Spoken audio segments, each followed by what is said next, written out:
Mr. Dalal, what challenges did you face while forming the mission and the vision of the school? Uh, I don't know if I'll call them challenges. I'll call them multiple thoughts.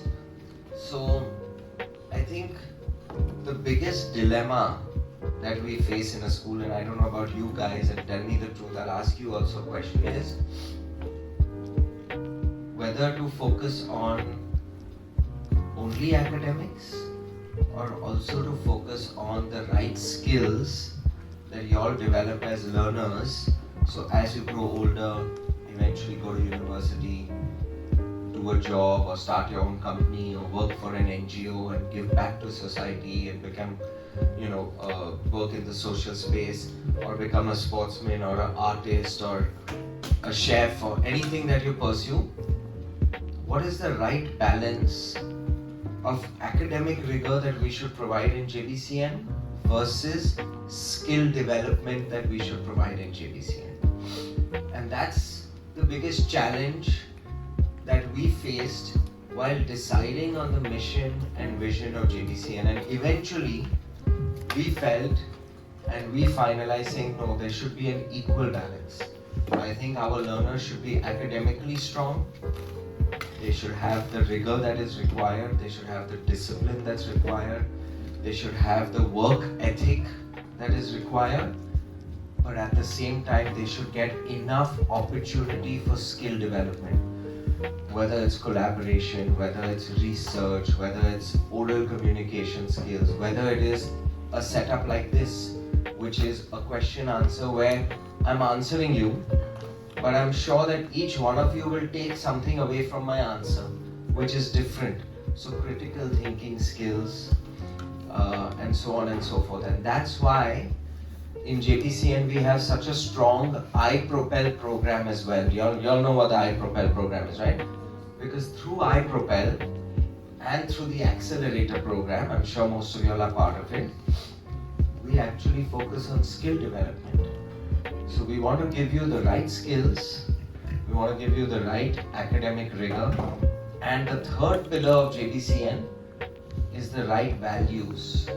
I think there are certain values in life, if we learn, they remain with us for the rest of our life. It doesn't matter whether there are going to be robots in the future taking over the world or people from Mars and aliens will come, but if you have the right values, they'll always help you.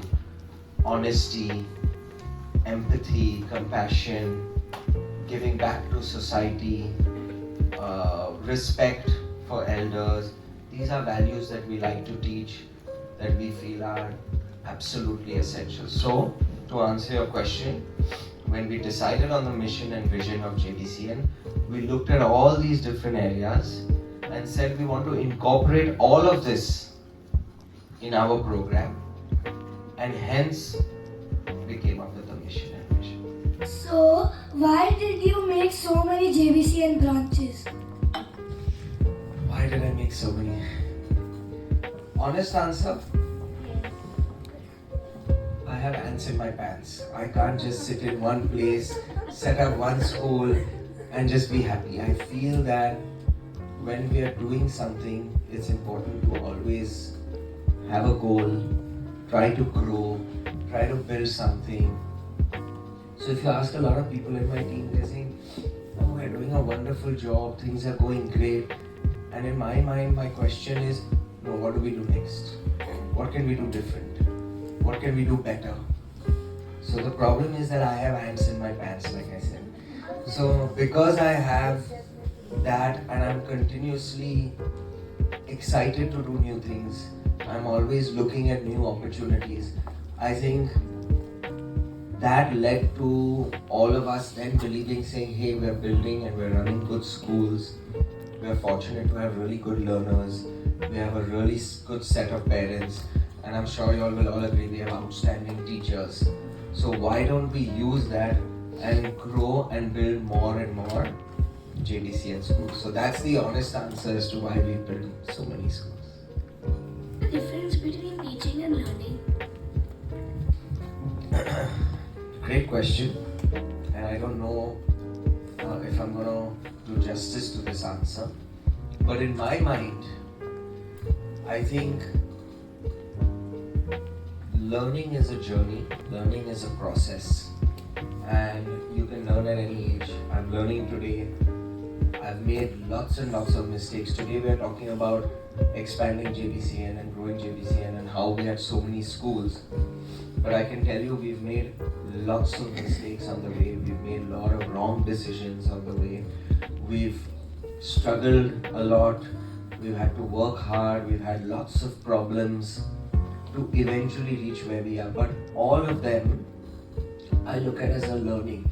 So whenever I talk to sports teams, for example, in JBCN, I always tell them you don't win or lose, you win or you learn. Which means that if you lose, it's okay. If you've made a mistake, it's okay. As long as you learn from that and then take that learning forward and hopefully don't make that mistake again. Sometimes it takes us 2 or 3 times to make the same mistake and then learn and realize, ooh, I shouldn't have done it this way. So for me, learning is a journey. You never stop learning. It's important to enjoy the process of learning, and learning happens anywhere. You can learn in a classroom, you can learn on a cricket field, you can learn when you're in a bus in public transport going somewhere where you observe someone, you can learn when you go, we have our Chamber Education Society kids. If you all do a joint activity, there's something you can learn from them and something they can learn from you, right? Because they also come with their own values, they also come from a different background. So it's important for us to learn from them of how grateful and they're still smiling and so cheerful. That's something we can learn from them.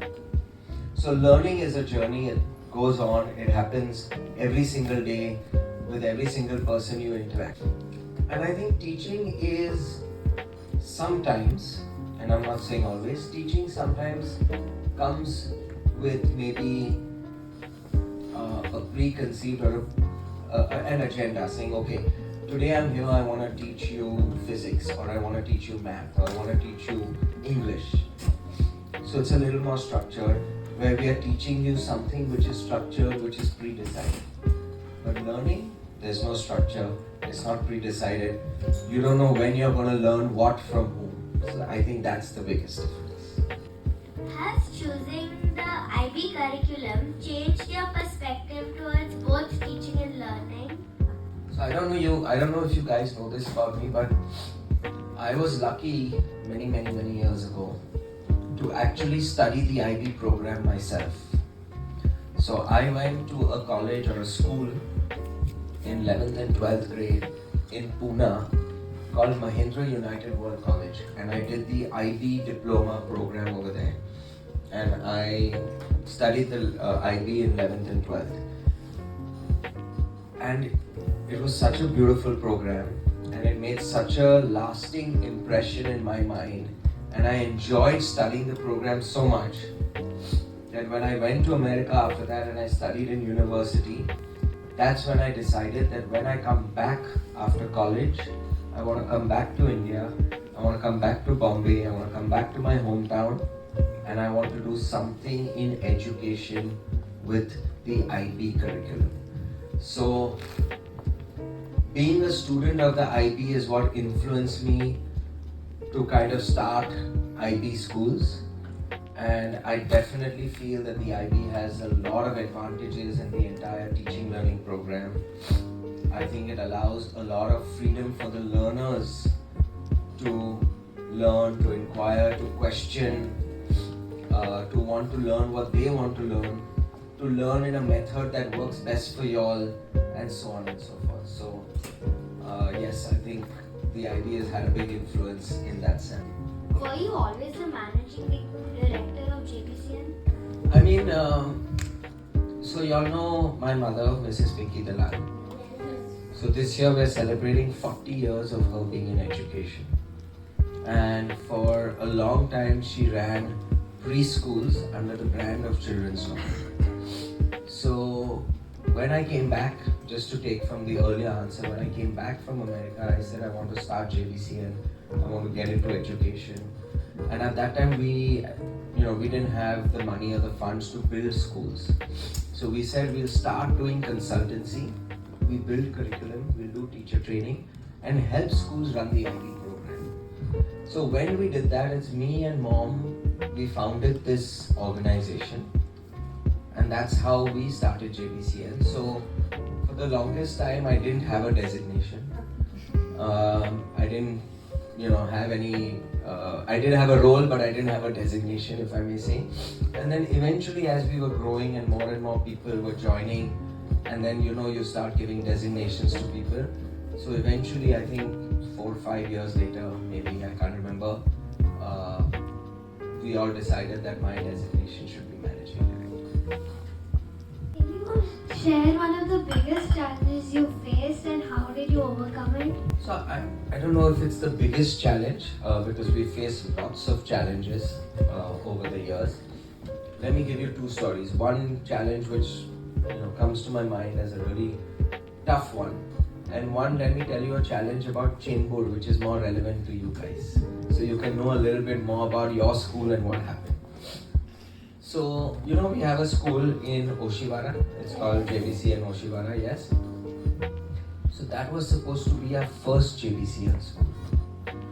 It ended up being our 3rd school because it was a land that the government owned, and the government gave it to our organization saying, hey, y'all are doing such amazing work in education, so we are going to give this land to you and you can start a school. And when that process happened, a lot of people in the local area, a lot of people who are called activists, who basically want to create trouble, started fighting, saying that why is this land given, because it was an open piece of land and all our kids and we all used to come here and play cricket and we used to enjoy and play kabaddi and we used to do this and do that. Why is this going to someone to start a school? So for 5 years or 6 years, from the time the land was given to us, the locals kept fighting. They used to come. Every time we would try to construct something, they used to come and break it. They used to come and do protests. Do you all know what protests are? They used to come with banners and protest and say we will not let the school start, and they used to call the police, they used to call the local politicians, they used to try to trouble us. I remember once on a Sunday, 100 or 150 people came, broke all the gates of the school, not the school, the compound, entered, and I was over there with 2 other colleagues of mine, and I was just trying to calm them down, and they had banners writing not nice stuff about me and saying go back and we're going to break this and we're going to do this. And it went on for 5 years till eventually we kept talking. Then we went to the High Court. You know what court is? It's the legal system in Maharashtra and India. We finally went to court, where the court said that no, JBCN has not done anything wrong. This land is allotted to them in the right manner. Please let them start the school. And then we sat and we discussed, and they finally decided to back off. They used to come, and if any laborers would come to do work and construct the school, they used to come with hammers and sticks and start hitting them, so everyone would run away, so no one would construct the school. So it was a very, very difficult time, and a lot of crazy things happened. But coming back to your question, I was young, I could go through this, and I feel it was one of the best learning phases of my life, because I learned so much of how to deal with people, to deal with a difficult situation, how to try to keep calm when you feel that, oh my god, this school is never going to happen, or this is never going to come up, and so on and so forth. So there was a lot of learning at that time, but that was a really, really tough situation that we dealt with to eventually overcome and build the school. And now of course we have a beautiful school like Chembur over there as well. Do you want to hear about a big challenge we faced in your school? Yes. Yeah. So you know that JBCN Chembur was supposed to start in 2019, and the people who were constructing the school went through a lot of difficulties and said, Kunal, we're going to delay this. So we had Miss Sonia and we had a couple of colleagues who we had already got on board, and we said, let's all work together, saying the school's coming up in 2019, and then there were delays. So they said, sorry Baba, we can't start this school, we're going to start it in 2020. So I said, okay, no problem. And there was construction going on and it was very slow. We used to meet them regularly, we used to try to do things, but for various reasons the school was not coming up. And in November of 2019 we started admission. So we already started taking students, thinking in 2020 the school will come. We had a small admissions office. Have you all ever gone to see where the admission office is? Do you know where it was? You know, in the corner where the slope is, where you go down? On the right hand side over there, we used to have a small admission office where we all used to sit and plan how we want to run the school and what's the mission and vision of the school. You know, something that you asked me. So we kept doing that, and then 2020 when the school was supposed to start, what happened? COVID came, and we said, oh my god, now we have 42 students who've taken admission. The building is not ready. 20th of March, there was lockdown. What are we going to do? And that was a big challenge for us. But again, so much learning, because we actually started a brand new school in the middle of COVID, where everyone was online, and we ran such a beautiful program that once things opened up, we then came in, we found someone who can give us the money, we constructed the school, built it, we ran a beautiful program. As things opened up, we got more and more people to come in. Todd Sir, who was in New Zealand, I think working online for a few months, finally could come to India because he was not getting a visa because our borders were closed. Finally, we managed to get him to come to India. He started interacting with the team, and that's how the whole Chembur school came up. So, quite a big challenge, right? Starting a school and starting it in the middle of COVID. Mr. Kunal, I have another question for you. Whom will you pass your position on to after you if you retire? You know, I told you in my first question when you all asked me if JBCN will go national and global, and I said that now I only start thinking about 3 years at a time. So I've been thinking about 3 years and 5 years at a time. So I think I'm still young enough to continue working for some time. So for the next 3 to 5 years, I think, I'll still be involved and run JBCN, and I haven't really thought about who will be the next person to run it. Maybe it's one of you guys, when you grow up, you come back to the school and say, hey, we love the school, can we work here, can we run JBCN? I don't know. But to be honest, I haven't thought that far ahead, and I don't intend to think that far ahead. Mr. Kunal, what would you do if you weren't a managing director at JBCN? If I wasn't working at JBCN and I wasn't doing this, then I'm pretty sure that I would have been doing something with sports in India. In some form or the other, either I would have started a company for sports coaching, or worked on curriculum and development for sports, or I would have worked at an organization that was involved with athletes, sports at a grassroots level. So I don't know if you all know, but sports is something that I'm very passionate about. I enjoy playing sports.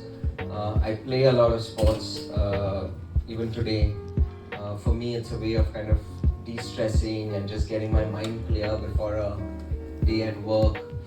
So I think if I was not doing JBCN and I was not working over here, I would have done something in sports. Mr. Kunal, sir, how many people report to you? So I'm gonna ask you guys to guess the answer, okay? So JBCN, one sec, let me tell you something. JBCN as an organization now across all our schools has over 1,000 people working. So we have a little over 1,000 people that are part of the JBCN family. from teachers to admin to heads to principals to the head office team to the Didi Dadas to everyone that's involved in making JBCN so successful. So since we have about 1,000, little over 1,000 people, what is your guesstimate of the number of people that report to me? Shout out a number. Okay. One sec. Okay. One at a time. What's your number? 11,000. But we have only 1,000 people. So you think everyone reports to me?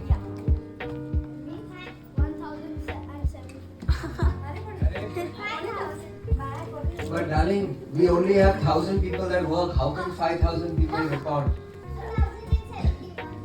Okay. Anyone? Okay, let me give you a hint.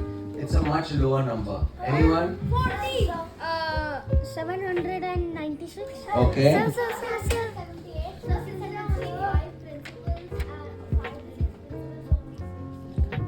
So she is the closest. That's a great answer.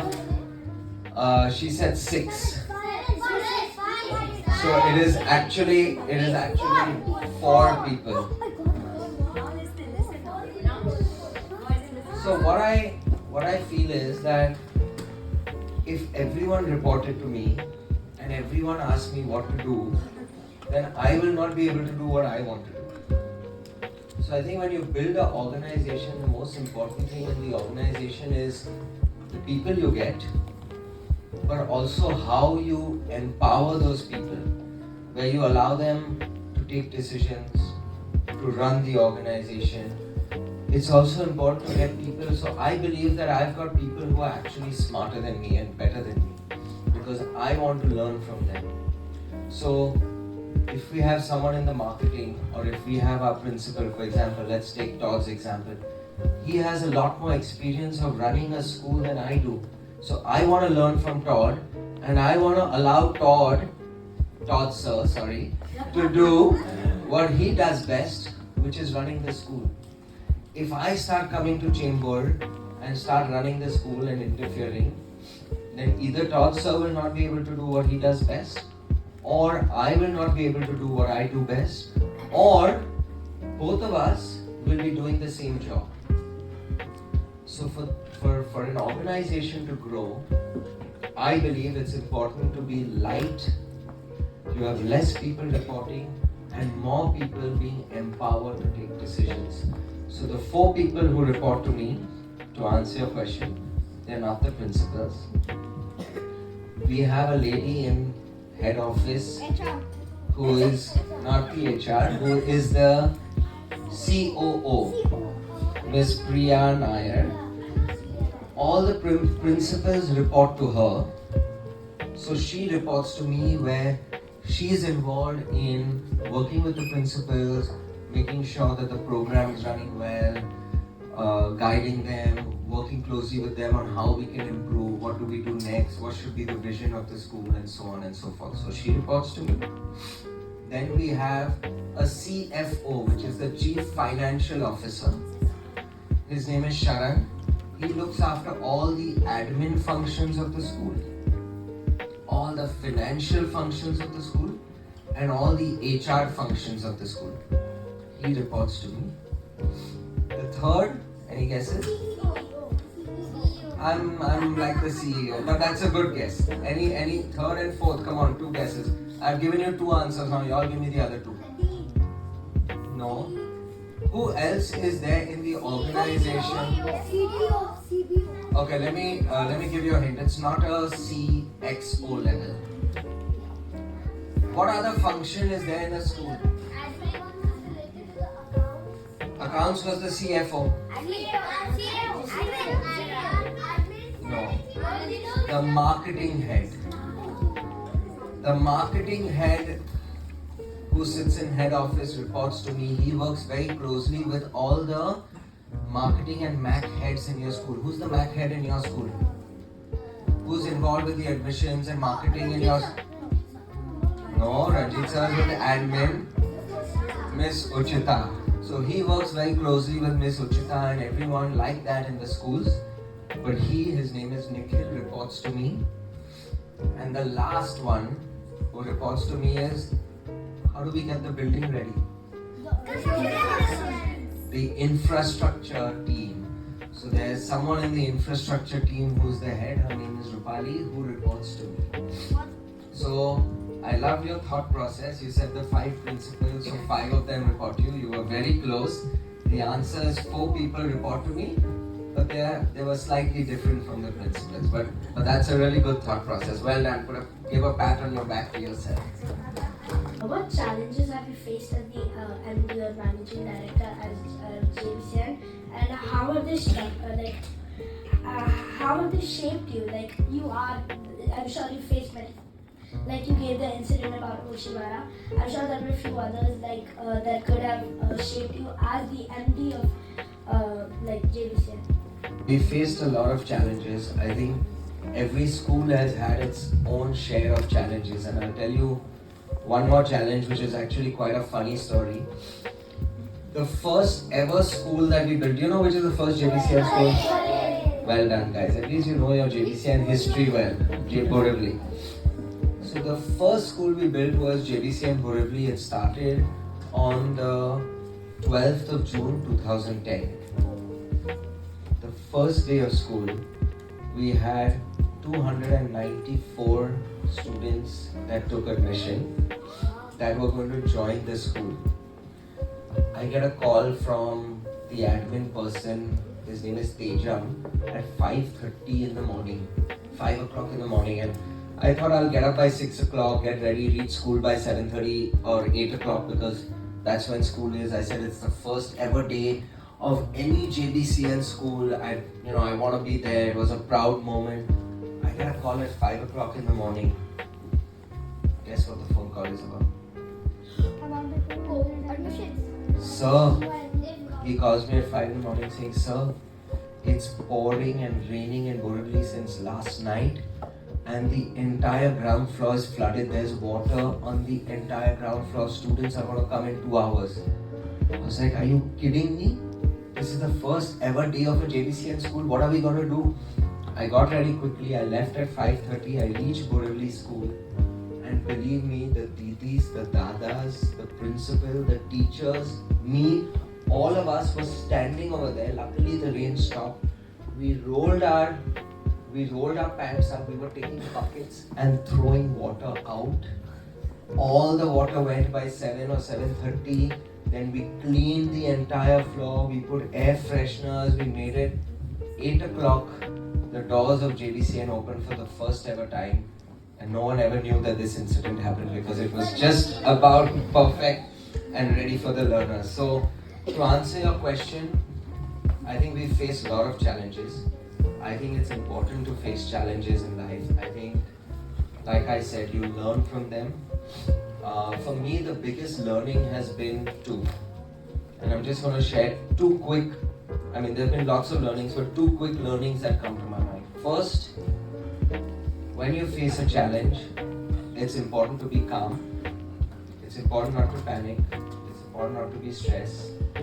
It's important to be confident in your own ability that I can solve this problem.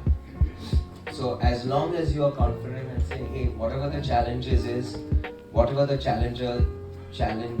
are, I can solve them. Today you may have a challenge where you go for a football game. Okay, and this happened to my son recently, so I'm giving you an example. The shortest guy in the opposite team was taller than the tallest guy in our team. So they went over there in an under 12 tournament saying, oh my god, how do we beat these guys? And the coaches said, doesn't matter. Have faith in your ability. Are you confident that you're going to play well? Doesn't matter whether you win or not. Are you confident you're going to play the best that you can play? And he motivated them. They realized that, okay, whatever the challenge is, we can overcome it. They ended up winning that match. And they beat that team 2-0. So, for me, I think that is the first learning, that always be confident, always realize that you can find solutions, you can go after it. The second learning is, when a challenge comes, everyone is looking for a solution. As a leader, you got to be that person who takes that decision to find the solution. It may be the right decision, it may be the wrong decision. You don't know until you actually take that decision. If it's the right decision, great, things work out, you move forward, the entire team will help you implement it.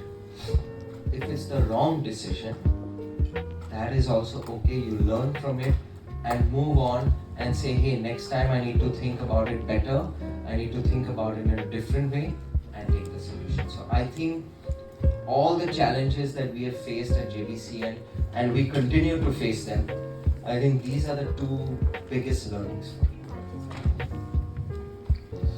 me. If there's a major problem, who do you report it to? Major problem, who do I report it to? It depends what the problem is. So I do go and talk to my mum, Mrs. Mr Dalal, to get her views. She's been in education for many years. She has lots of experience. So I have to take guidance from her. I also have a few people who I consider my mentors. People who've helped me in life, people who I can talk to, people who I can trust, people who I can draw from their experience. So sometimes if I'm faced with a really big challenge or an important decision, I do tend to talk to these guys, I do tend to talk to some of these mentors so that I can get guidance from them and then come back and use that to kind of move forward. Why did you choose an IB curriculum and not an ICSE? Like I told you that because I did the IB program myself and I experienced it. In fact, when I was in school and college, I didn't even know that I want to come back and get into education and build schools. It's when I studied the IB program myself, I said, hey, this is an outstanding program. It's helped me mature, it's helped me become a young man. I've learned so much that I feel that this is the kind of program that's required in schools in Bombay and eventually India. And that's why I came back and decided to work on the IB curriculum and the IB program in all aspects. I think in different ways. I think if you look at on a daily basis, I think as a school, there's a lot of focus on social work, on giving back to society, on doing different drives where we can raise funds. There's a lot of collaboration, or we intend to continue doing a lot of collaboration with, say, Chamber Education Society, their learners. Because at the end of the day, learners are learners. It doesn't matter which school and which background they come from. Everyone should be treated equally. So when I look at it on a daily basis, I think all of you, along with your teachers and heads, are making a real contribution in your own way to the society. But when you look at it from a long-term perspective, I think the schools are making a massive contribution. And you know why I say that? Because today, all of y'all are learning about green energy. All of y'all are learning about sustainability. All of y'all are learning about giving back to society and so on and so forth. When you learn this and when you go through this entire process in school, I'm 100% sure that all the learners who move out of JBCN and graduate and eventually become older, y'all are actually going to take some action to help the planet, to reduce pollution, to make let's talk about Bombay or whichever country or city you're in, to make it more green and so on and so forth. So I think there's a lot of short-term, immediate contribution that all of y'all and all of us in the organization are doing, but there's a larger long-term impact that we will see when y'all actually grow up and go out in the world and do what you do.